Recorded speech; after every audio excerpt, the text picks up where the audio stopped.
안녕하십니까, 김용민입니다. 자, 오늘도 행복한 아침 맞고 계십니까? 자, 2020년 5월 14일 목요일 용칼 지금부터 시작하겠습니다.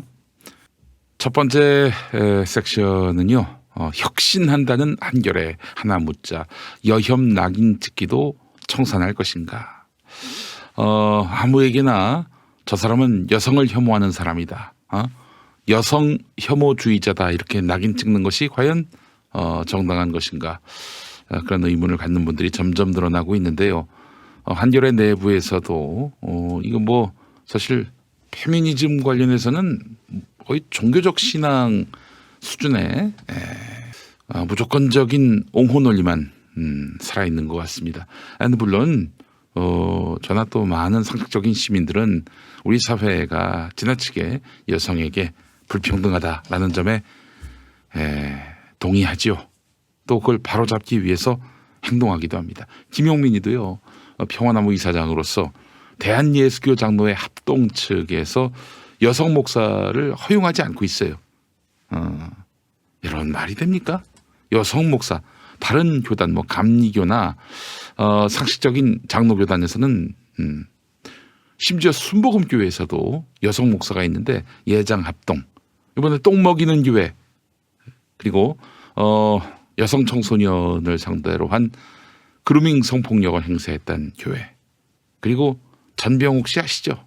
여성교인 성추행했던 그 목사의 교회, 다 대한예수교 장로회 합동측 소속입니다. 여기 여성 목사들이 있다면은, 여성 목사가 허용된다면은 뭐 당연히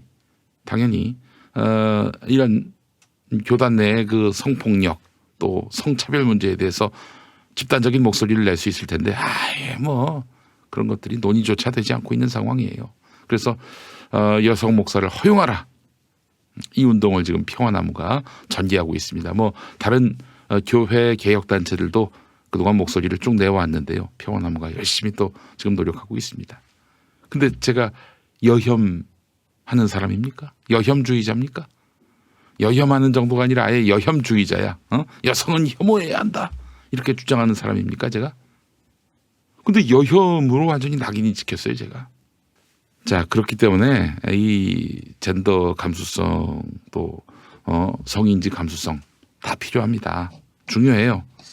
또 여전히 우리 사회에서 여성들은 지속적으로 또 불평등의 상황에 놓여 있는 것도, 이건 뭐 부인할 수 없는 사실이고요. 그걸 함께 개선하기 위해서 노력을 해야 되는데, 이 여성 우월주의를 앞세우는 페미니즘도 있어요. 뭐 이런 페미니즘을 레디컬 페미니즘이라고 하는데, 한겨레는 그 레디컬 페미니즘에게조차 우호적입니다. 김용민이처럼 조금이라도 뭐 여혐주의자로 낙인 찍힌 사람은 뭐 그냥 계속 죽여야 될 놈이 되는 거예요. 그래서 한겨레에게 묻는 겁니다. 여혐 낙인 찍기, 이거 청산할 겁니까? 이따가 또 물어보도록 하겠습니다. 자, 오늘 광고부터 만나보도록 할까요? 자, 박지희 씨가 나왔습니다. 어제 코업 그 오디오 광고 녹음도 했는데요, 박지희 씨 나왔고요. 제가 참 존경하는 성우 전혜리 성우도 만났습니다. 전혜리 성우가 누구냐? 저 김용민이가 만든 라디오 드라마에 한 번도 빠진 적이 없는 우리 여성 성우님이세요. 예. 우리 내비게이션, 현대 기아차의 내비게이션 보면은 이분의 목소리로 돼 있는데요. 예. 하여간 어제 녹음을 했습니다. 자, 코업 광고 함께 하시죠. 우리 가족 면역력 지킴이 완파냉진 코업입니다. 자, 코업은 아연과 멀티비타민 그리고 페루산 마카가 한 번에 들어있는 건강기능식품인데요. 특히 아연 같은 경우 식품의약품안전처에서 인정한 면역 기능성 원료입니다. 면역력이 중요한 환절기에 매일 섭취하는 것이 좋겠습니다. 여러분, 요즘 면역력 얘기들 많이 하죠. 코업 정말 면역력 강화에 도움이 된다고 합니다. 네, 매일 코업 두 알로 온 가족의 면역력과 활력을 한 번에 책임집니다. 재구매하신 고객 네, 그분들의 극찬을 직접 확인해 보시기 바랍니다. 2+1 이벤트 진행하고 있어요. 검색창에 코업 검색하시기 바라겠습니다. 자, 그저 박지희 씨 나왔다가 김용민이가 나옵니다.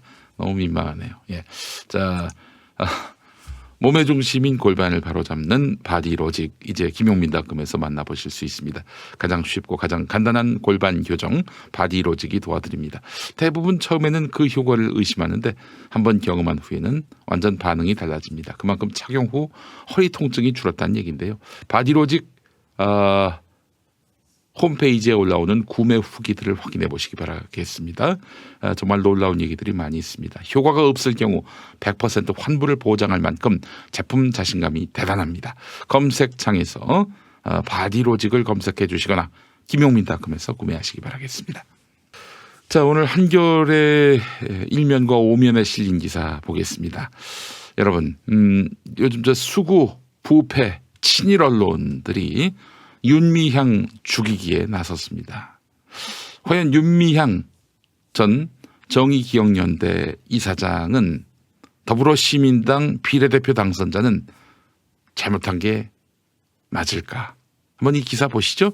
잠시 제가 얼굴을 감추도록 하겠습니다. 자, 2015년 당시에 12.28 합의, 한국과 일본의 굴욕적인 일본군 성노예 피해자 관련 합의, 네, 그 합의와 관련한 논란 기억하시죠? 이게 또 지금 다시 불거진 논란 아닙니까? 2015년 당시에 이 상황을 취재했던 한겨레 기자가 이재훈 기자라고 나중에 편집국장을 했어요. 한겨레에 이재훈이 2명이 있는데 이저이훈이 있고 이자이훈이 있습니다. 여기서 이저이훈을 얘기하는 겁니다. 제 이자이훈하고는 굉장히 악연이에요. 예. 이 친구가 저에 대해서 아주 인격적 모독을 했는데 한겨레 기자 신분으로 잊지 않습니다. 반성하기 전에는, 사과하기 전에는. 아니, 지가 기자면 기자였지 뭐 남의 인격까지 짓밟습니까? 예? 용납 못해요. 예. 뭐 저한테만 그런 게 아니에요. 뭐 지가 마음에 안 드는 사람들은 다 그냥 비난합니다. 심지어 지난번에는 정봉주 전 의원 1심에서 성추행 무죄 판결 났는데 여전히 성추행하는 것처럼 여전히 성추행 범죄가 사실인 양 이렇게 이야기를 했어요.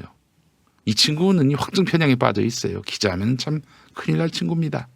자, 그 이재훈이 아니라 이 기사를 쓴 이재훈은 다릅니다. 선임 기자인데 이분이 이제 2015년 당시에 12.28 합의 이 과정을 봤어요.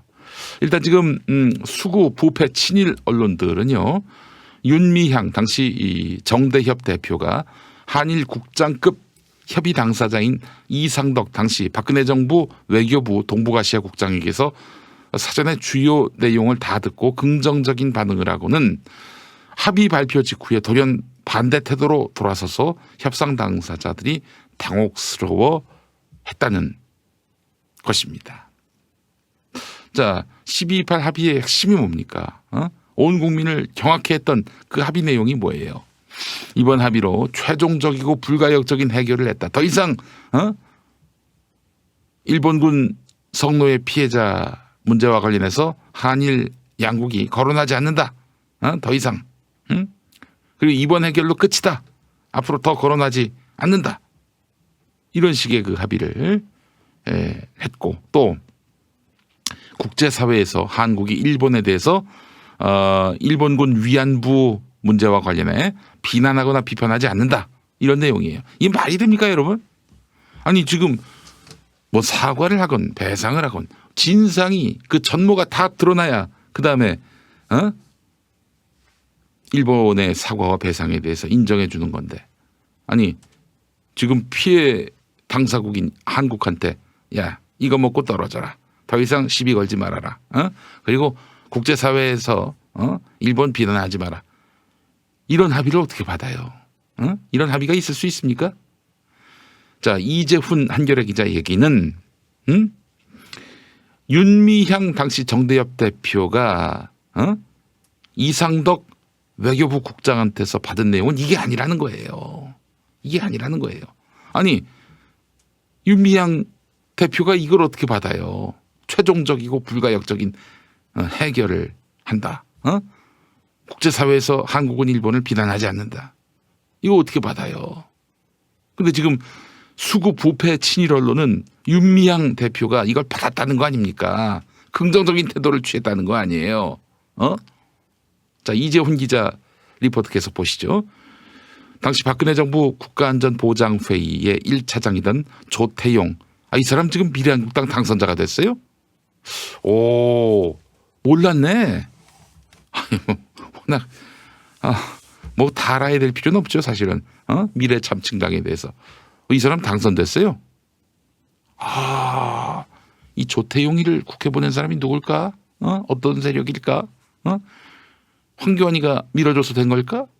황교안이는 또 누구의 이익을 대변하려고 조태용이를 여기 미래한국당 당선권에 보냈을까? 이 조태용 씨가 지금 미래한국당 당선자 신분으로 위안부 합의에 대해서 윤미향 대표에게 사전 설명을 했다는 외교부 입장을 분명히 들었다. 이렇게 얘기했어요. 여러분, 지금 조태용 씨가 국가안전보장회의 1차장입니까? 전 국가안전보장회의 1차장이지요. 근데 지금 미래한국당 당선자예요. 이 사람이 지금 그 상대당 더불어시민당의 당선자인 윤미향 대표를 그야말로 곤란에 곤경에 빠뜨리기 위해서 이런 발언을 했다고 해석할 여지는 없을까요? 조태용 씨가 사실만 얘기했을까? 그리고 아주 그 일부분의 사실을 갖고 이거를 가짜 뉴스를 섞어서 새로운 사실을 만들어낸 것은 아닐까? 새로운 사실이라는 것은 허위 사실이죠. 네? 그러면서 윤미향 당선자가 말 바꾸기를 했다는 거야. 자, 윤미향 당선자에게는 외교부에서 실제 일본과 합의 관련 내용을 통보받을 때는 2015년 12월 27일인데 그 당시에 외교부에서 자신에게 알려준 것은 일본 정부의 책임을 통감한다.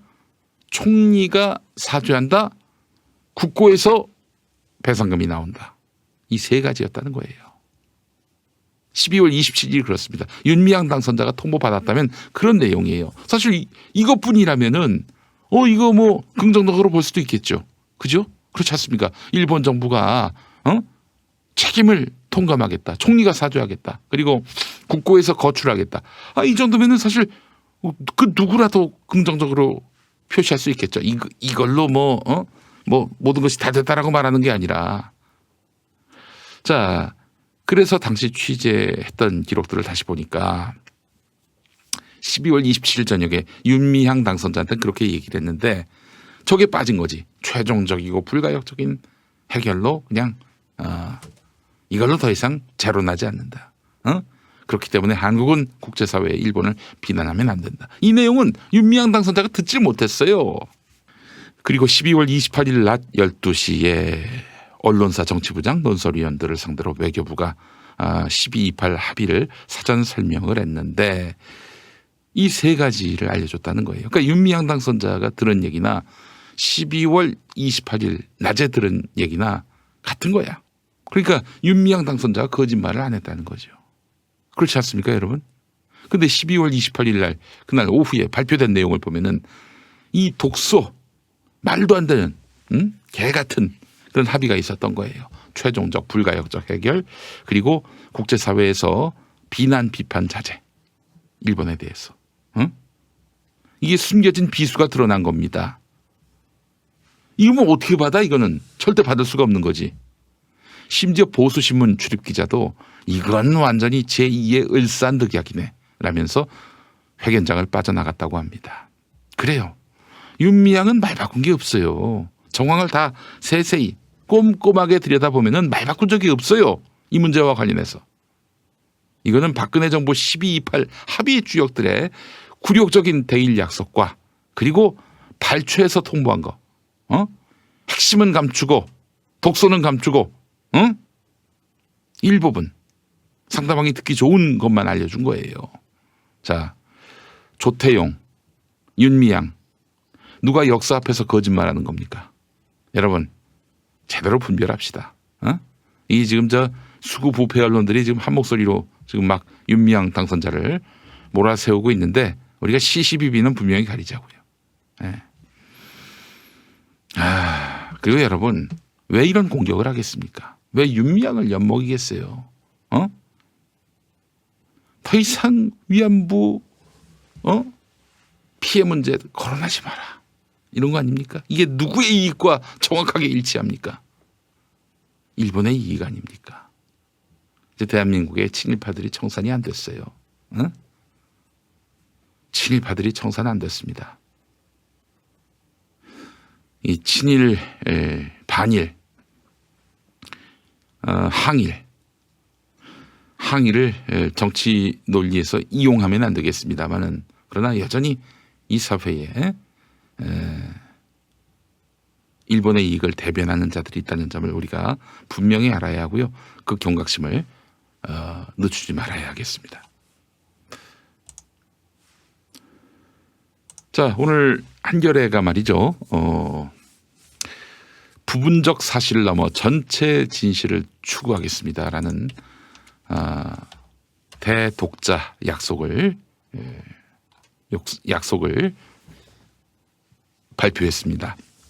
한겨레에 새로운 취재 보도 준칙을 내놓았는데요. 한번 보겠습니다.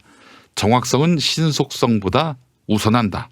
여러 방법을 통해서 복수의 근거를 확보해 교차 확인해서 보도한다.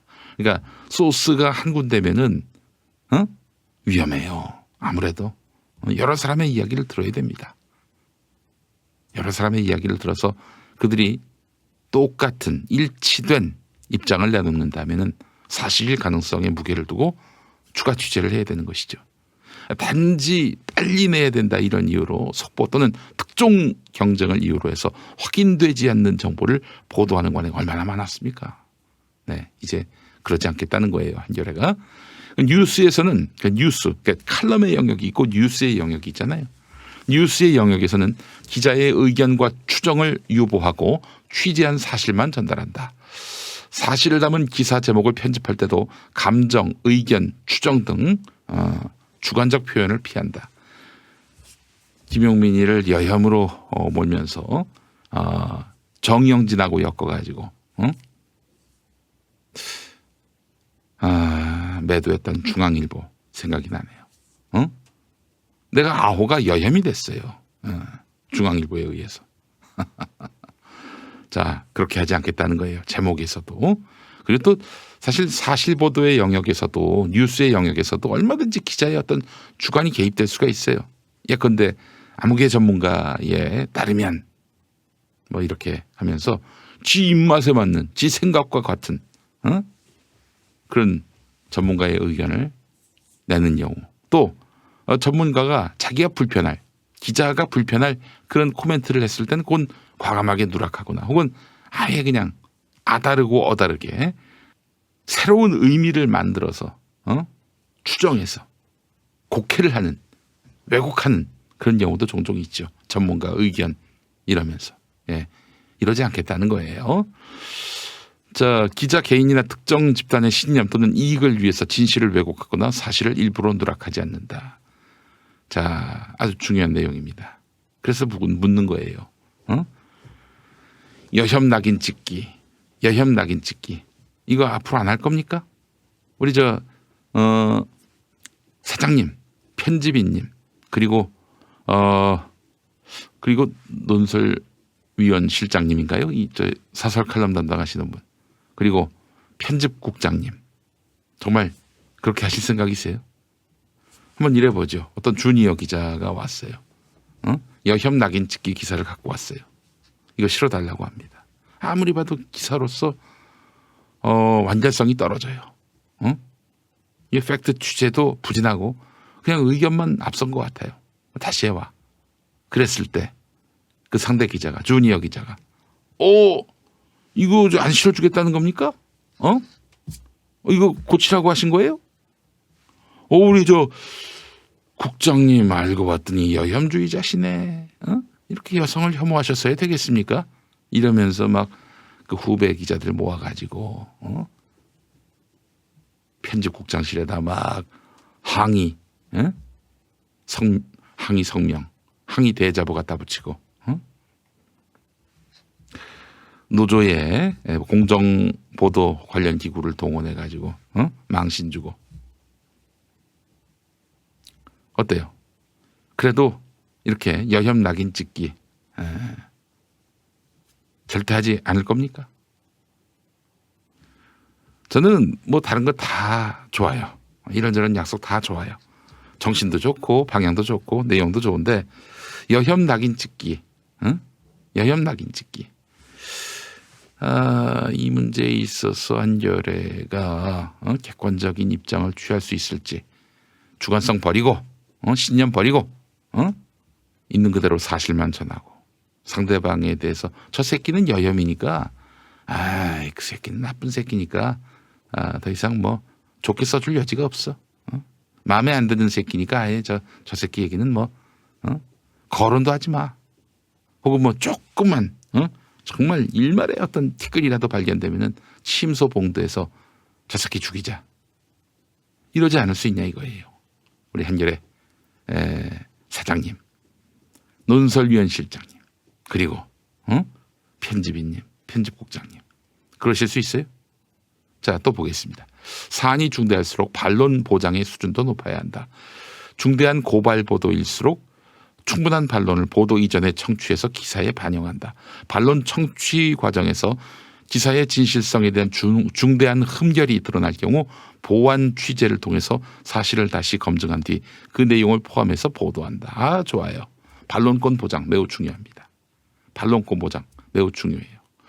여기 이대로 말씀하셨으니까 언제 한번 저와 관련해서 제가 동의할 수 없는 그런 기사가 나오면 한번 반론 보도를 신청해 보겠습니다. 틀림없이 나올 거예요. 언제든 어떤 형태든 어떤 내용이든 반드시 제가 반론권을 요청하겠습니다. 저희 평화나무는 어떠냐? 평화나무도 언론이 있습니다. 평화나무는 반론 보도는 뭐 정말 하나도 거르지 않고 다 받습니다. 다 내드려요. 왜냐? 반론권 보장이니까. 아니 인터넷 신문은 사실 뭐 그렇잖아요. 무슨 뭐 분량의 제한이 있습니까?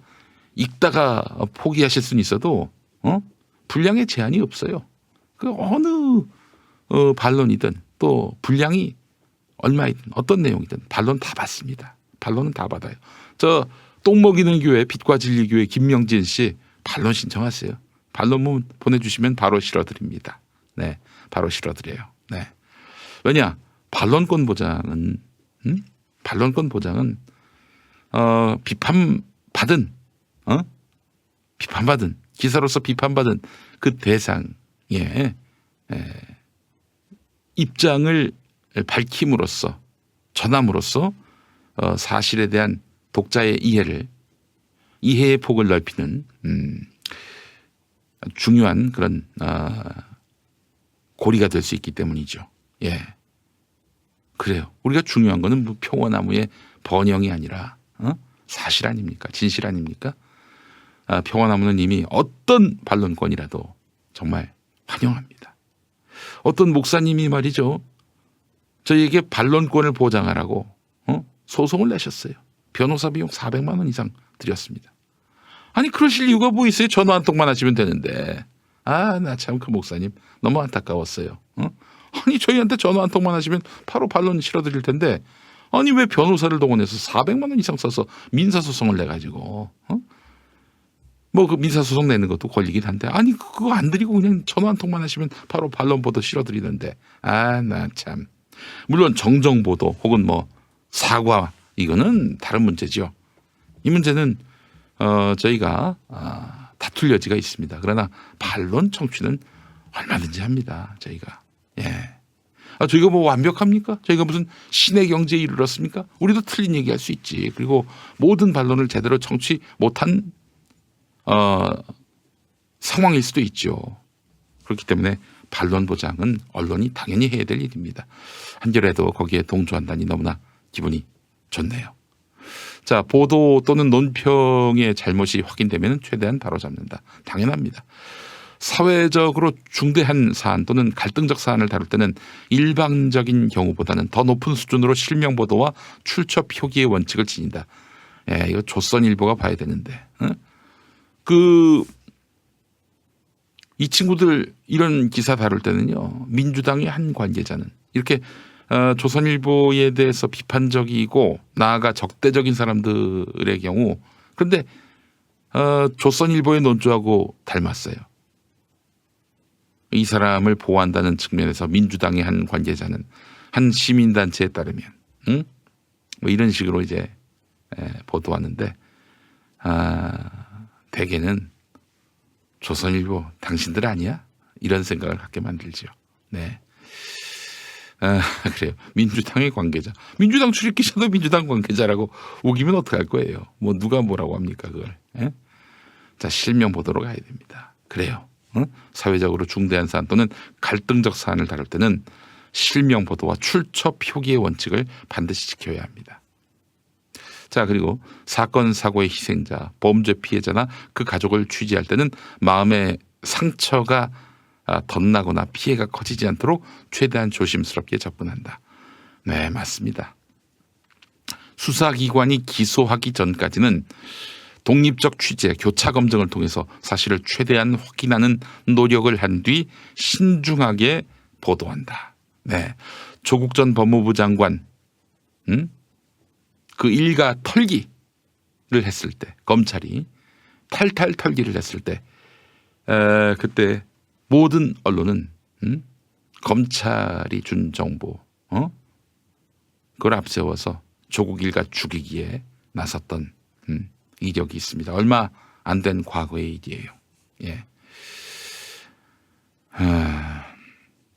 한겨레는 그 상황이 또 오면 그때는 독립적 취재, 교차 검증을 통해서 사실을 최대한 확인하겠다. 이런 거 아니에요. 검찰이 준 걸 그대로 갖다가 컨트롤 C, 컨트롤 V 하는 것이 아니라. 범죄의 증거, 피고인과 수사기관의 견해 등은 법정에서 공개되고 상호 검증되기 때문에 수사 때보다 재판 과정에서 사건의 전모가 규명될 가능성이 높은 만큼 재판 과정과 결과를 적극적으로 취재 보도한다. 좋습니다.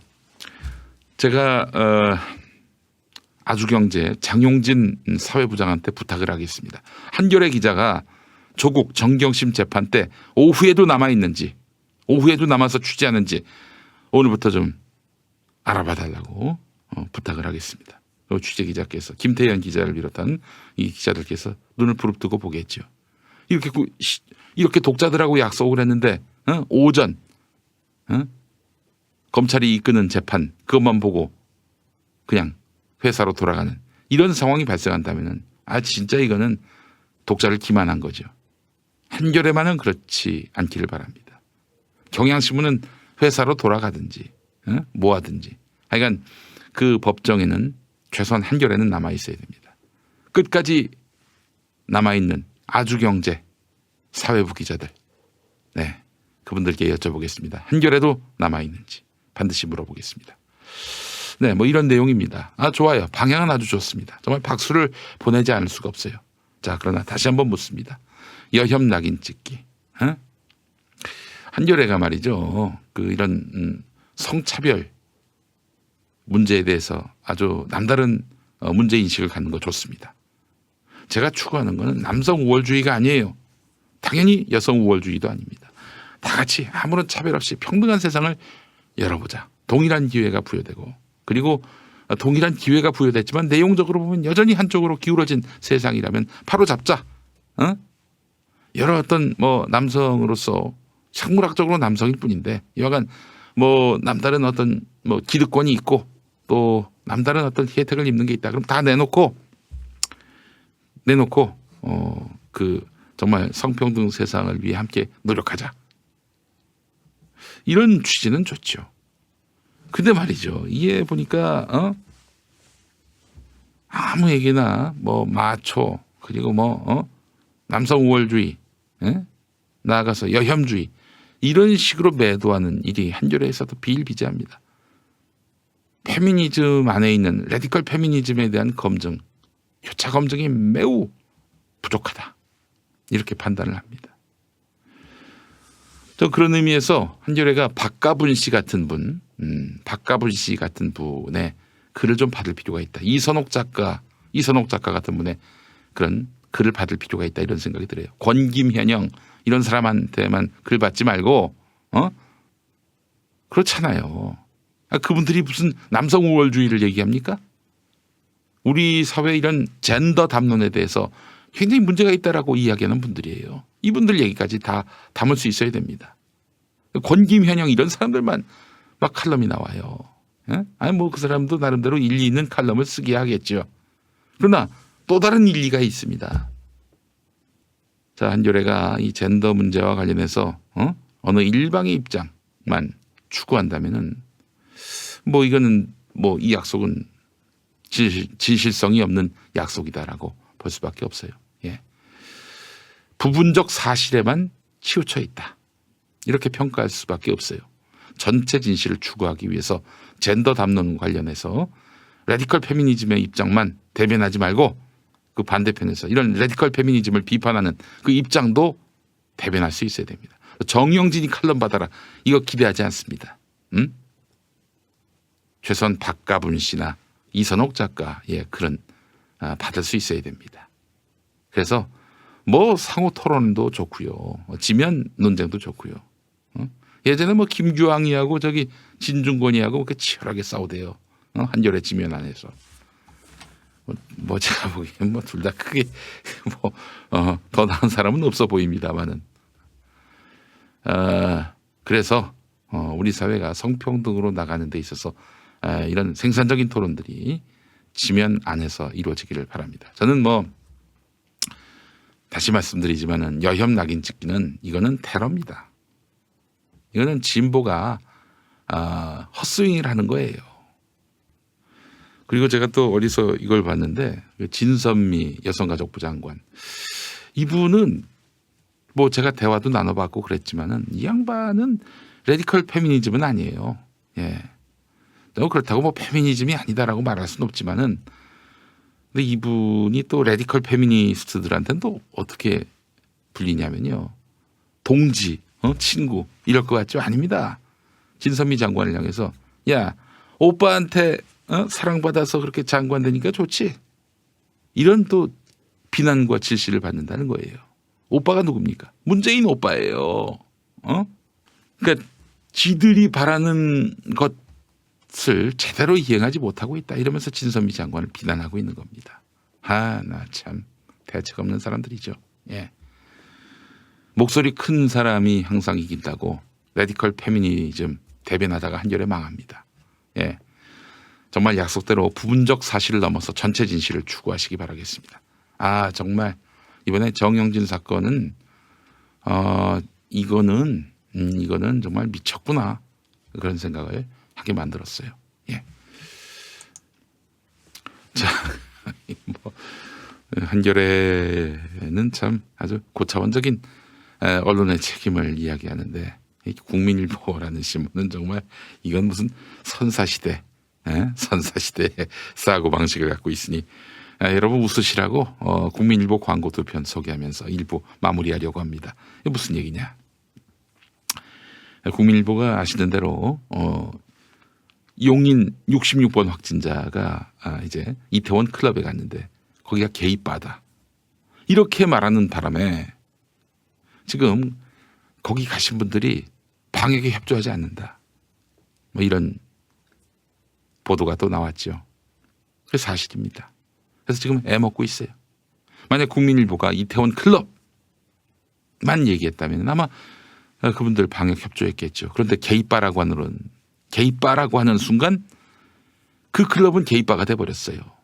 거기 간 사람들은 동성애자도 있겠죠.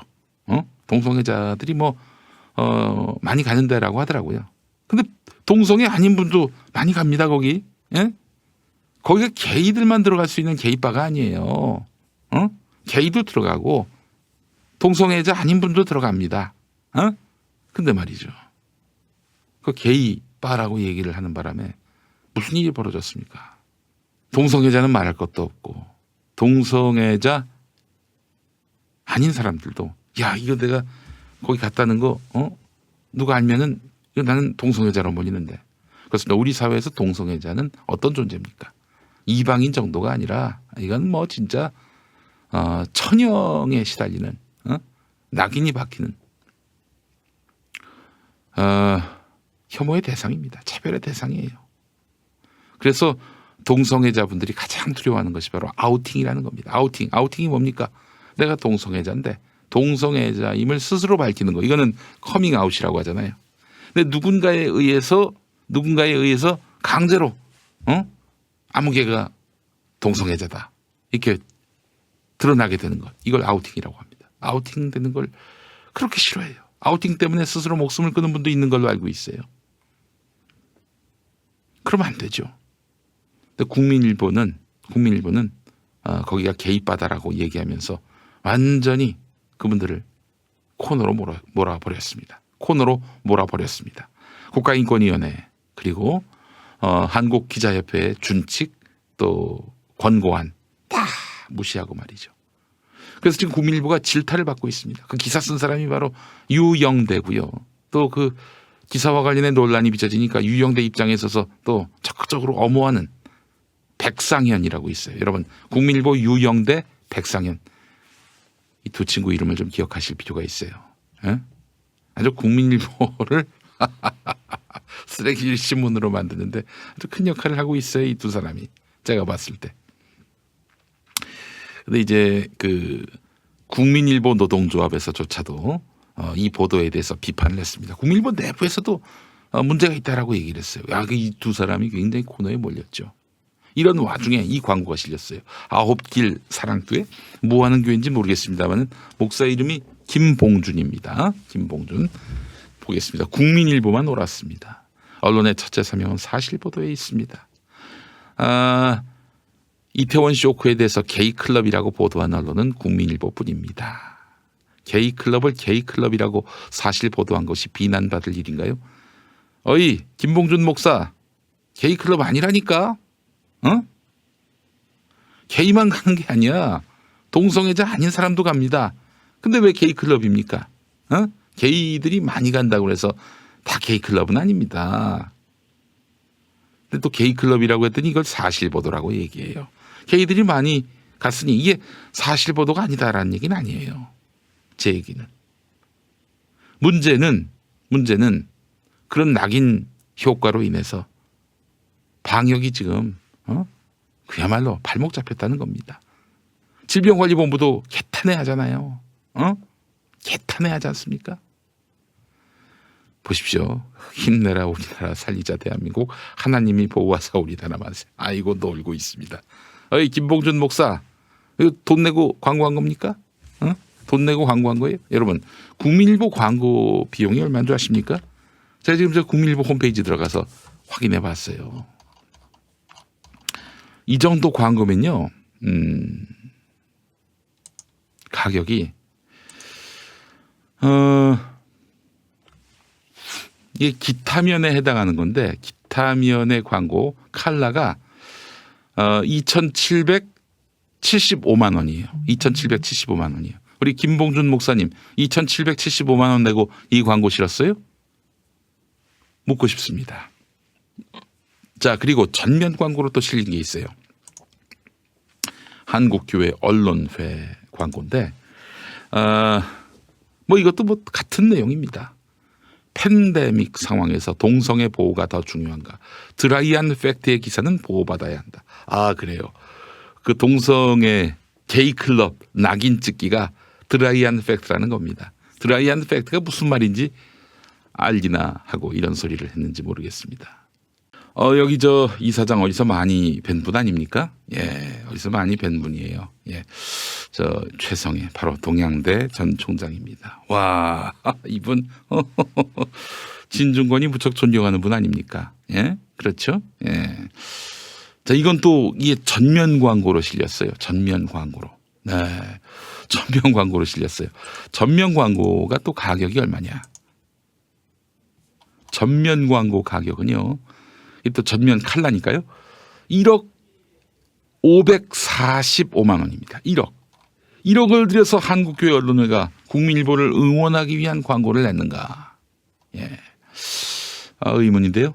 예, 그래요. 1억을 들여서 이런 광고를 국민일보에 실었는지. 혹시 국민일보가 성명서 내주세요. 저희가 기사로 쓰긴 좀 명구스러우니 전면 광고로 실어드리겠습니다. 그러면서 한국교회 언론에 홍보해드릴게요. 이러면서 전면 광고에 실은 것은 아닌지 그런 생각이 드는데, 예, 제 생각이 틀리겠죠. 네, 틀리겠죠. 예, 알 수가 없어서 뭐 그냥 한번 의문을 제기해봤습니다. 자, 국민일보는 얼마 전에 똥 먹이는 교회, 빛과 진리 교회의 성명을 광고로 실어줬고요.